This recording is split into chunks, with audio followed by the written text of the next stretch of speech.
Halo semua, kembali lagi di channel Naik Level. Pada video kali ini, saya ingin membahas analisa saham ASRI ya, atau Sutra Realty. Ini sudah rilis laporan tutup tahun 2022 tanggal 11 April, jadi ini terlambat ya. Dan hari ini tanggal 16 April, hari Minggu, terakhir kemarin hari Jumat harganya turun 2,78% jadi 175 per lembar saham. Ini ada notasi khusus, itu notasi khususnya adalah L ya. L itu belum menyampaikan laporan keuangan, tapi ini sudah ya, sudah tanggal 11 kemarin, harusnya ini sudah hilang nanti notasi khususnya. Oke, kita akan cek dulu kinerja harga sahamnya teman-teman ya. Kalau kita lihat di sini, ini ada keteraturan teman-teman ya.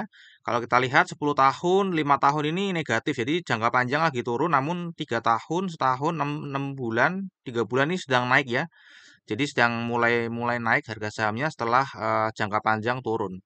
Untuk year to date sendiri ini sudah naik 9,38%, harga tertinggi setahun terakhir itu di 197 dan terendahnya ada di 144. Jadi ini sedang lebih dekat ke di tengah-tengah tapi lebih dekat ke atas teman-teman ya. Oke. Seperti biasa nanti kita akan membahas saham ASRI ini dari 4 analisa ya. Jadi yang pertama analisa fundamental, kita akan lihat ini ASRI ini perusahaan apa, kemudian kinerja secara umumnya seperti apa. Kemudian dari seasonality biasanya bulan apa ini saham berpotensi naik dan turun. Kemudian dari bandarmologinya bagaimana perpindahan sahamnya selama setahun terakhir. Kemudian dari teknikalnya kira-kira arah harga sahamnya akan kemana ke depannya. Oke, kita mulai aja company backgroundnya ya. Jadi Alam Sutra Realty ini ya perusahaan pengembang properti terintegrasi ya. Jadi fokus kegiatan usahanya itu pembangunan dan pengelolaan perumahan, kawasan komersial, kawasan industrial, dan pengelolaan pusat perbelanjaan, rekreasi, dan perhotelan. Ya, kira-kira seperti itu. Nanti akan saya bahas lebih detail. Kemudian ini sudah listing di bursa 2007 dengan IPO price-nya 105 ya. Ini nggak pernah stock split dan nggak pernah reverse stock, jadi masih lebih tinggi daripada harga IPO-nya dulu teman-teman ya. Oke, ini adalah detailnya teman-teman ya. Tadi kan ada township ya, bisnisnya. Itu ada Alam Sutra di Tangerang, ada Survana Sutra di Tangerang juga, ada Ayodhya Tangerang juga. Ya, kemudian ada Wisma Agro Manunggal ini di DKI Jakarta, ada The Prominence ini di Tangerang juga, ada Synergy Building juga di Tangerang. Ya, kemudian ada The Flavor Bliss ya, ini rekreasi dan kuliner. Ya, kemudian ada mall, ada tower juga di Jaksel, kemudian ada GWK ya, Wisnu Kencana ini di Kuta Bali ya, ini Taman Budaya. Ya, jadi kira-kira itu bisnisnya secara sekilas teman-teman ya. Nah, bagaimana dengan kinerjanya? Kalau kita lihat di sini, secara jangka panjang ini sebenarnya naik teman-teman ya. Jadi ini 2022 sudah naik lebih tinggi daripada COVID. Jadi ini sudah pulih dari COVID teman-teman ya. Secara pendapatan sudah melebihi. Jadi ini all time high-nya dia pendapatan teman-teman ya.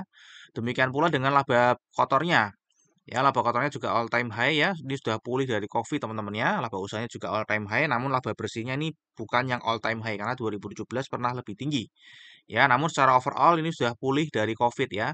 Sudah mulai kembali dan dia hanya pernah satu kali rugi itu di COVID ya. Pada saat COVID pertama kali. Oke, untuk secara struktur pendapatannya kalau kita lihat beban pokok penjualannya semakin meningkat ya, kemudian laba kotornya jadi tergerus, kemudian beban usahanya ini masih meningkat tipis ya, kalau dibandingkan ini pernah sampai 30% ya di waktu COVID ya, makanya rugi. Ya, kemudian ada penghasilan atau beban lain-lain ini yang cukup konsisten dan rutin. Ya, ini saya cek ini adalah beban keuangan atau beban bunga ya, karena dia memiliki hutang dan harus membayar bunganya. Ini sempat lebih besar daripada pendapatan karena pendapatannya kan turun di tahun 2020 ya, sehingga kerugiannya itu lebih karena memang harus membayar bunga hutang. Ya, kemudian laba bersihnya kalau kita cek sebenarnya dari 2017 ini cukup besar ya. Biasanya perusahaan properti itu kan nggak sebesar ini ya secara dari pendapatannya ya. Ini 35, 24 ya, 29 ini single digit dan ini sudah kembali ya teman-teman ya, sudah kembali sampai sebelum COVID 2018 ya. Oke, untuk kinerja jangka pendeknya ini ada peningkatan yang luar biasa. Pendapatannya ini naik 57,8%, dari 2,8 triliun jadi 4,4 triliun. Laba kotornya naik 74%, laba usahanya naik 92%, dan laba bersihnya ini yang luar biasa naiknya 667,8%. Ya, jadi ini besar ya, secara persentase pun besar ya, 24,4% dari pendapatannya teman-teman ya. Oke, bagaimana dengan valuasinya teman-teman? Nanti kinerjanya naik, valuasinya di sini PBV-nya 0,33 dan PE ratio-nya 3,17. Kalau kita lihat dibandingkan tahun-tahun sebelumnya ini masih yang posisi rendah teman-teman ya, meskipun sudah lebih tinggi daripada tutup tahun 2022. Lebih tinggi tipis. Ya, PE ratio juga sama, ini yang terendah, valuasi terendahnya, namun lebih tinggi tipis daripada tahun 2022. Ya, jadi kalau kita lihat ROE-nya ini kan 10% ya. 10% dan kita bayarnya di PBV saat ini 0,33, jadi earning yield-nya kita itu 31,59%. Jadi ini sangat murah teman-teman ya valuasinya. Kalau kita cek secara dividen, ini sebenarnya dulu rutin bagi dividen, tapi nggak tahu kenapa terakhir bagi dividen itu tahun 2017, setelah itu nggak pernah bagi dividen lagi ya. Padahal ya profit tadi kita lihat ya, ruginya kan cuma di sini teman-teman ya, di COVID ya, yang lainnya itu profit, namun nggak tahu kenapa dihentikan pembagian dividennya. Jadi prediksi saya juga ini nggak akan bagi dividen lagi di tahun 2023. Nah, kalau kita lihat di sini secara seasonality ya, peluang naiknya ada di bulan Agustus ya, kemudian ada Oktober nih yang paling tinggi. Namun di bulan April ini sudah naik 13,64% ya. Jadi sejak rilis laporan keuangan harganya langsung loncat teman-teman ya, karena tadi ada kenaikan laba. Jadi ada satu atau beberapa lah yang memborong langsung hajar kanan beli sahamnya sehingga naiknya signifikan. Oke, ini dari seasonality ya, namun secara periodically setara 10 tahun ke belakang paling tinggi di Agustus ya, yang terdekat sama Oktober nanti masih jauh. Nah, untuk bandarmologinya sendiri, kalau kita cek di sini, ini pengendalinya cukup banyak, ada 1, 2, 3, 4 ya, ada 4 pengendali di sini. Sisanya dari masyarakat dan ada sekuritas juga. Ya, di sini ada direktur dan komisaris sama pengendali yang punya sahamnya pakai nama pribadi. Kalau kita cek di sini jumlah pemegang sahamnya ini turun ya, jadi ini cukup oke, banyak yang lepas saham ini. Kemudian partisipasi investor asing di sini kecil sekali, jadi bisa diabaikan saja pergerakan investor asing di saham ini. Nah, kalau kita lihat dari perpindahan sahamnya selama setahun terakhir ya teman-teman ya. Kita lihat ya kepemilikan paling besar ini lokal, di asing juga nggak begitu signifikan dalam pengaruh di harga. Ini juga secara kepemilikan dia juga kecil, ya jadi lebih banyak lokalnya. Kalau kita lihat terbesar pertama tadi dipegang oleh lokal corporate karena ini kan pengendali teman-teman ya. Jadi pengendali, kemudian yang kedua adalah investor retail lokal. Ya, yang ketiga ini ada sekuritas tadi juga kita sudah lihat ya di sini ada sekuritas ya Maybank Sekuritas. Ya, jadi tiga besar ini yang lainnya kecil-kecil sekali. Jadi pengaruhnya pastinya ada di tiga orang ini teman-teman ya. Sorry tiga entitas ini teman-teman ya, bukan orang.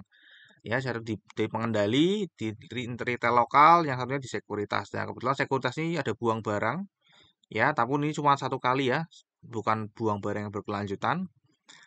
Nah, kalau kita lihat di sini untuk lokal ID-nya tadi selain eh, jumlah orangnya menurun, ini juga menurun dari secara kepemilikan meskipun menurunnya nggak terlalu signifikan ya, cuman turun 0,43% ya. Kalau kita lihat di sini yang ada akumulasi secara berkelanjutan, yang pertama adalah insurance ya. Kalau kita lihat ini ya, dari Februari, Januari, Februari, Maret ini mulai membeli teman-teman ya, menambah kepemilikannya. Kemudian ada reksadana lokal juga ini rutin ya menambah kepemilikannya setiap bulan ya. Kemudian ini ada foreign sekuritas asing juga menambah kepemilikannya ya setiap bulan ya. Jadi ada tiga. Jadi ini boleh dibilang sedang ada akumulasi ya, terutama ini di insurance, kemudian di reksadana lokal teman-teman ya. Nah, untuk 1 April sampai 16 April sendiri, kita lihat aja ini tanggal 11 April waktu rilis laporan keuangan dia lah harganya langsung loncat luar biasa teman-teman ya. Dan dilanjutkan lagi sampai menyentuh hampir 190 ya. Naiknya hampir 20% lebih teman-teman ya. Kalau kita lihat dari broksumnya ini memang terlihat akumulasi, namun nggak begitu kelihatan signifikan ya, karena ini kan cuman baru berapa hari teman-teman ya kenaikannya. Nanti kita lihat peningkatan volumenya juga tinggi sekali di sini di analisa teknikal. Ya, jadi ini saham Asri sedang akumulasi juga di tanggal 1 sampai 16 April ya, dan akumulasinya ini terjadi baru saja setelah rilis laporan keuangan ya. Kalau sebelum-sebelumnya dia nggak kemana-mana ya, netral aja. Nah, ini teman-teman ya, kalau kita lihat di sini ya, tadi saya sudah bilang kenaikan ini disertai dengan volume yang cukup besar. Jadi ini memang uang besar yang naik ya. Yang menaikkan adalah uang besar, eh, bukan di markup gitu ya. Kalau markup itu kan cuma tukeran aja. Jadi memang ada saham yang diborong. Sehari transaksinya langsung loncat jadi 5,4 M per hari ya. Dan kalau kita lihat di sini secara teknikalnya sebenarnya ini kemarin sedang downtrend teman-teman ya. Sejak September ini dia sedang downtrend ya, selalu membentuk lower high dan lower low ya di sini ya. Nah, mestinya kan di sini dia akan membentuk lower eh high lagi teman-teman ya. Namun ini di breakout ya. Jadi banyak resisten di breakout ya. MA50 di breakout, resisten ini juga di breakout, resisten ini di breakout.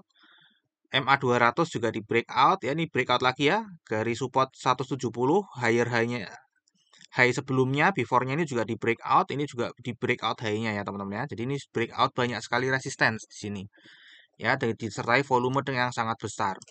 Ya, jadi kemungkinan prediksinya dia akan melanjutkan kenaikan teman-teman ya. Dia akan turun lagi, mungkin akan ke sini dulu ya. Kemungkinan dia akan berubah pola menjadi uptrend teman-teman ya. Ya, kemungkinan akan menjadi uptrend karena ada breakout seperti ini, dan tadi kita lihat kondisi dari fundamentalnya yang sudah pulih bahkan lebih tinggi dari COVID, kemudian valuasinya masih sangat murah ya. Oke, ini dari secara analisa teknikalnya teman-teman ya. Dan terakhir kita akan masuk ke risamnya. Tadi untuk kinerja jangka panjangnya naik ya, secara 12 tahun kinerja jangka pendeknya naik. Valuasinya murah ya, bahkan sangat murah karena earning yield-nya masih 30%. Ini sayangnya tidak bagi dividen sejak 2018 ya.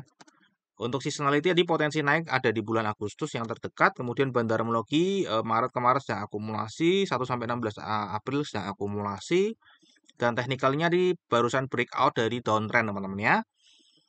Dan tidak lupa terakhir disclaimer ya, jadi analisa yang saya sharing di YouTube ini adalah analisa saya pribadi yang tentu saja juga bisa salah. Ini bukan merupakan ajakan jual atau beli saham Asri. Silakan teman-teman wajib melakukan analisa sendiri sebelum memutuskan untuk membeli atau menjual saham Asri. Oke, mungkin sampai di sini dulu analisa video saham Asri dan semoga bisa bermanfaat buat teman-teman. Kita akan berjumpa lagi di video yang berikutnya.